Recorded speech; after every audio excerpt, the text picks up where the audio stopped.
araw sa inyong lahat, mga kaibigan, mga kapwa ko Pilipino. Sa mga nagdaang araw, naranasan natin ang isa na namang malakas na bagyo, si Typhoon Christine.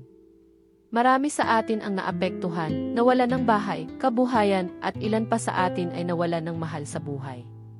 Napakahirap, pero kasabay nito, nakita natin ang katatagan ng ating mga puso bilang Pilipino, na kahit gaano kalakas ang bagyo, lumalaban tayo, tumatayo tayo. May isang kasabihan tayo na matibay ang walis, palibhasa'y magkabigkis. Sa likod ng bawat unos at pagsubok na dumadating sa ating bayan, dito natin mas napapalakas ang ating pagkakaisa. Ang bayanihan, o ang pagtutulungan ng mga kapitbahay, magkakaibigan, magkakatrabaho, at magkakapamilya, ito ang nagpapakita kung ano ang kaya nating gawin kapag magkakasama tayo. Kahit sa gitna ng baha, may mga kababayan tayong naglakas loob na tumulong sa mga nangangailangan, nagsalba ng mga buhay, at nagbigay ng pagkain at mainom sa mga napinsala. May mga simpleng tao, mga barangay officials, at mga volunteers na nagbigay ng kanilang oras at lakas upang matulungan ang mga hindi makalabas sa kanilang mga tahanan. Sila ang ating mga bayani sa likod ng bagyo, ang mga ordinaryong Pilipino na nagpapakita ng tunay na pagmamalasakit at pagmamahal sa kapwa. Sa bawat hagupit ng bagyo, hindi tayo nag-iisa. Ang gobyerno, mga organisasyon, at simpleng mamamayan ay nagtutulungan upang bumangon. Ang bayanihan ay hindi lamang isang salita, ito ay isang aksyon, isang pagkilos ng sama-samang pagkakaisa, na kahit pa magkakaibang estado sa buhay, pinag-iisa tayo ng hangaring makatulong at muling makabangon.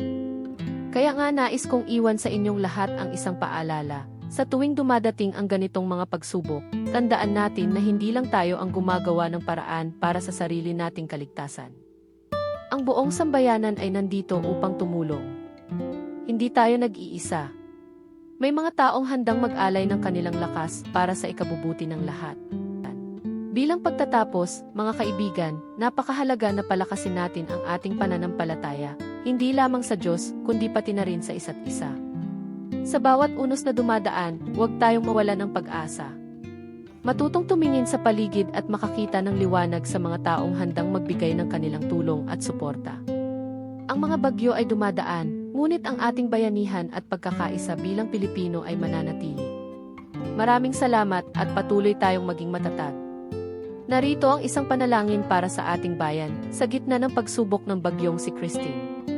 Panalangin ang pagkakaisa at kapanatagan. Aming Panginoon, lumalapit kami sa iyo ngayong oras na ito. Sa gitna ng unos at pagsubok na dala ng bagyong si Christine, binubuksan namin ang aming puso't isipan upang humingi ng iyong gabay at pagkalinga. O Diyos, Ikaw ang aming sandigan. Ikaw ang nagbibigay lakas sa bawat isa sa amin, sa kabila ng mga sakuna at pagsubok. Dalangin namin ang iyong pagpapala sa aming bayan, lalo na sa mga lugar na labis na nasalanta. Bigyan mo po ng kalakasan ang mga nagbubuwis ng buhay upang magligtas ng kapwa, ang mga nagsusumikap magbigay ng tulong at pag-asa. Patatagin mo po ang aming loob upang kami ay maging handa sa bawat hamon na kinakaharap namin. Pagpalain mo po ang aming bayanihan at pagkakaisa. Sa bawat kamay na nagtutulungan, sa bawat pusong nagmamalasakit, at sa bawat taong nag-aalay ng kanilang sarili para sa ikabubuti ng iba, naway makita ang iyong liwanag. Gabayan mo kami sa landas ng pagmamalasakit at tunay na pagdamay sa isa't isa. Panginoon, sa iyong mga kamay namin inihahabilin ang aming mga pangarap na muling makabangon. Kami nagtitiwala sa iyong awa at sa iyong gabay.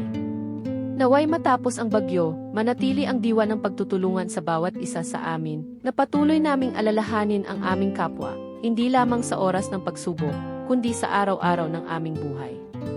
Amen.